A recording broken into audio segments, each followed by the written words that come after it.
te propose un exercice bilan de type interro sur le chapitre mouvement d'un système dans lequel on va manipuler la relation résultante des forces extérieures égale M delta V delta T sur delta T. Et voilà, c'est un exercice où il faut raisonner un petit peu par soi-même. Il faut construire soi-même sa démarche parce qu'en gros, il n'y a qu'une seule question. Tu vois, en gros, il y a des données ici qui te sont fournies dans l'exercice. Il y a une question.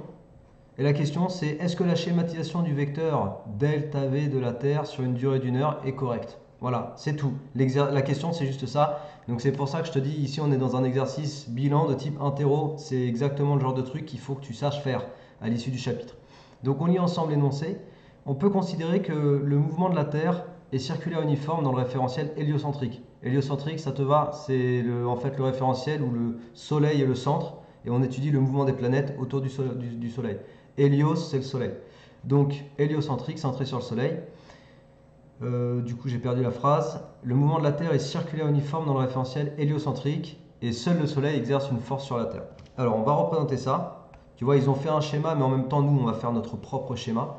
Donc, un schéma de principe, ça veut dire qu'on ne va pas s'intéresser à faire apparaître le Soleil comme une sphère et tout. Moi, je refais juste un schéma de principe. Donc ici, j'ai le Soleil.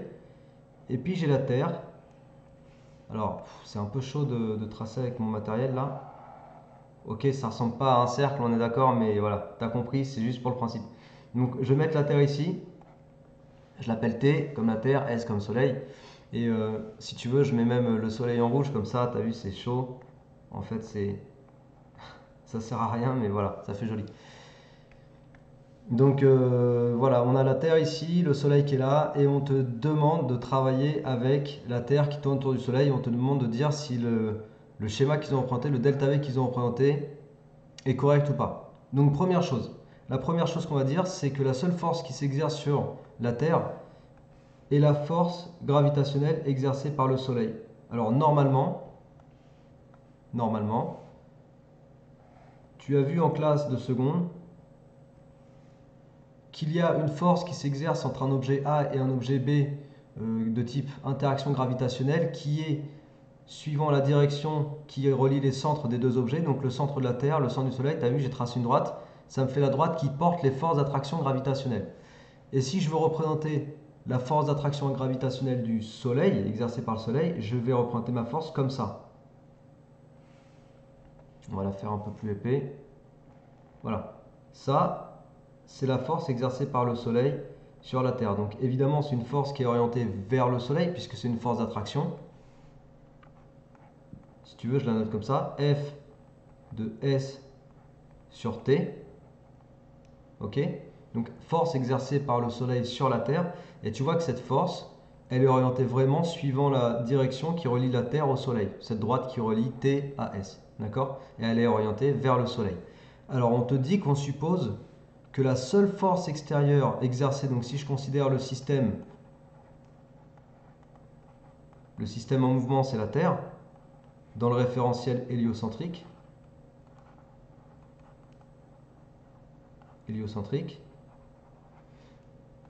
et dans le bilan des forces, si je fais le bilan de toutes les forces appliquées au système, on me dit que la seule force, c'est la force d'attraction gravitationnelle exercée par le Soleil sur la Terre. C'est ce qu'ils disent dans cette phrase-là de l'exercice.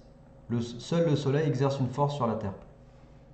Donc du coup, la somme de toutes les forces extérieures appliquées au système, c'est la force exercée par le Soleil sur la Terre. Ok?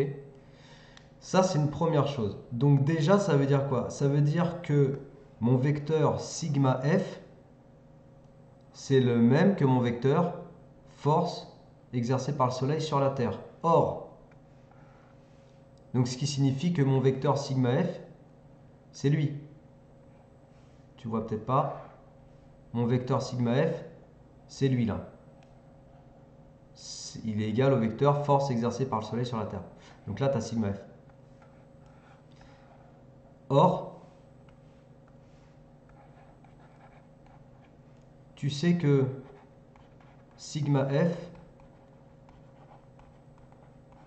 il est égal à ça. On a cette relation là dans l'exercice, dans le chapitre, pardon. Et du coup, on a vu dans le cours que sigma f et delta v sont collinéaires de même sens. Ça, je te l'ai expliqué dans une autre vidéo où je te fais un exercice tout simple d'application sur cette formule-là. Donc n'hésite pas à la regarder pour vérifier pourquoi ils sont collinéaires de même sens, je te l'ai démontré. En tout cas, ils sont collinéaires de même sens. Donc à partir du moment où je sais qu'ils sont collinéaires de même sens, regarde ce qu'il va se passer. Il va se passer que mon vecteur delta V, voilà, il est censé être construit comme ceci. Ok? Donc déjà, en ce qui concerne la construction du vecteur delta V, ce qu'il m'indique delta V comme étant un vecteur qui va de la Terre vers le Soleil et orienté radialement suivant donc la direction Terre-Soleil, c'est tout à fait correct de dire ça. Ils ont raison de dire que le vecteur delta V se construit comme ceci. Maintenant, la question, c'est pas uniquement de savoir si delta V il est bien construit du point de vue qui va de la Terre vers le Soleil en suivant la direction Terre-Soleil. Il n'y a pas que ça. Il y a aussi la longueur du vecteur delta V, parce que tu vois, dans l'exercice, il t'indique ici une échelle des vitesses. Ça veut dire que tant de centimètres correspond à 10 mètres par seconde. Donc en gros, on te demande de vérifier la valeur de delta V, et ça va être la deuxième vérification. Là, on a juste vérifié que delta V était bien représenté avec la bonne direction et le bon sens. Maintenant, on va vérifier s'il est représenté avec la bonne valeur, et ça, c'est la deuxième partie de la vérification. Ok? Donc, pour ce faire, je te rappelle que la force exercée par le Soleil sur la Terre,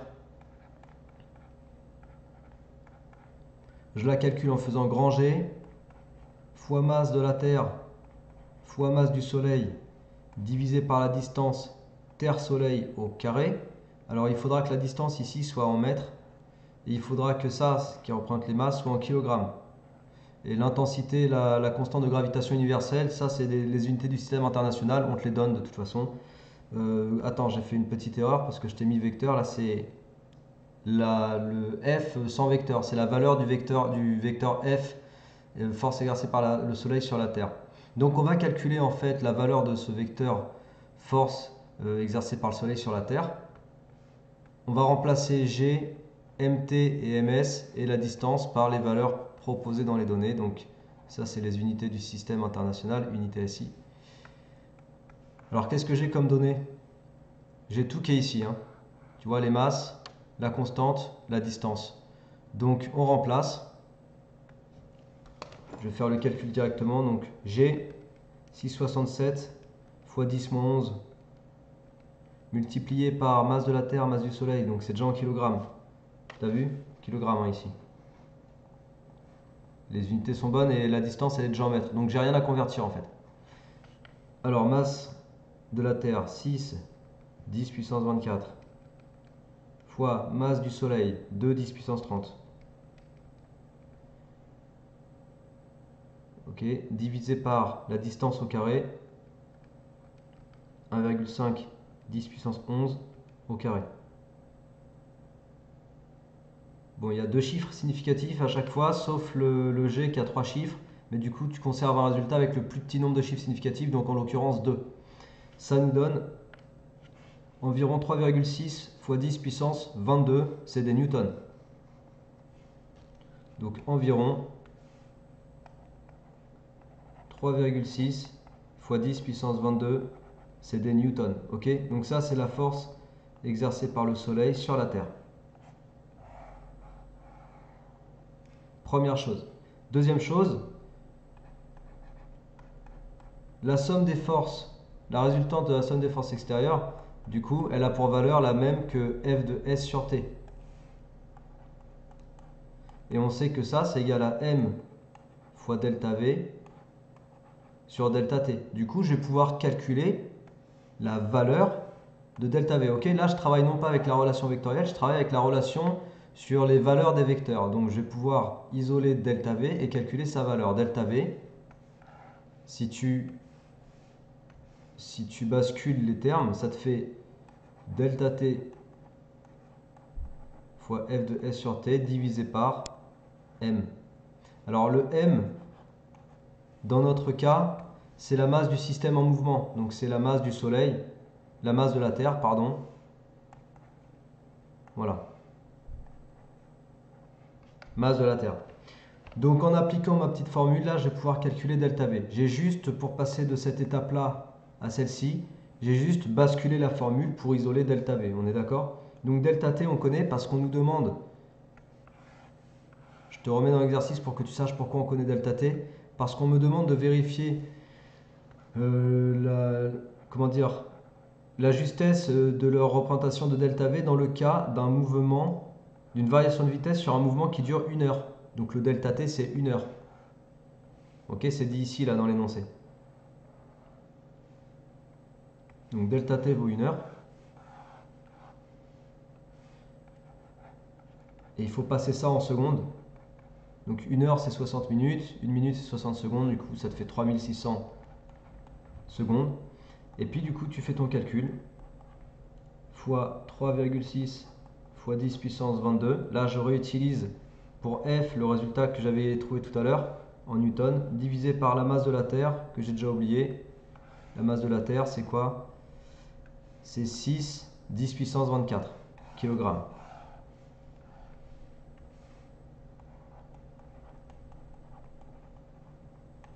Alors, qu'est-ce que ça me donne, ça? Donc ça, c'est delta V. On va garder deux chiffres significatifs, du coup, pour le résultat. Donc 3600 multiplié par 3,6 10 puissance 22 divisé par 6 10 puissance 24. Ça te fait environ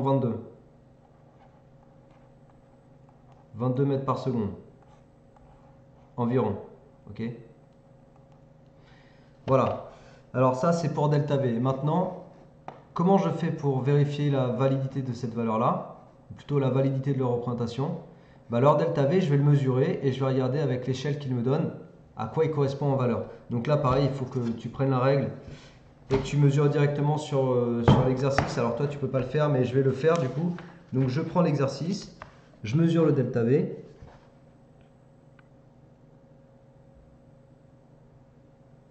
Il mesure à peu près 2 cm. Moi, je vais rester sur la même page. Le delta V, il mesure à peu près 2 cm. Donc là, je vais marquer sur le schéma delta V mesure 2 cm. Or, l'échelle des vitesses, donc l'échelle des vitesses, c'est ce qu'il t'indique ici. Voilà, c'est ça l'échelle des vitesses. L'échelle des vitesses, je vais mesurer aussi et te dire ce que c'est. On a 0,9 cm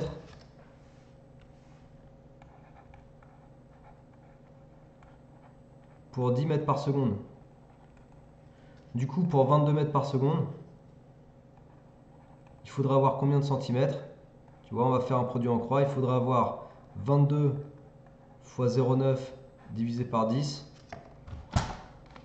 Donc en gros 2,2 multiplié par 0,9. Ça te fait 1,98. Donc arrondi avec deux chiffres, ça te fait environ 2 cm. Voilà, donc il faudrait effectivement, d'après la valeur qu'on a calculée, il faudrait un vecteur qui mesure 2 cm. Et il se trouve que le vecteur qu'ils ont représenté mesure effectivement 2 cm. Donc, leur représentation est correcte. Bon, alors voilà, ça conclut l'exercice. Je pense que tu as compris pourquoi je dis que c'est un exercice bilan d'interro, qu'il faut faire en tout cas pour réviser ton interro. Parce que, en gros, rends-toi compte.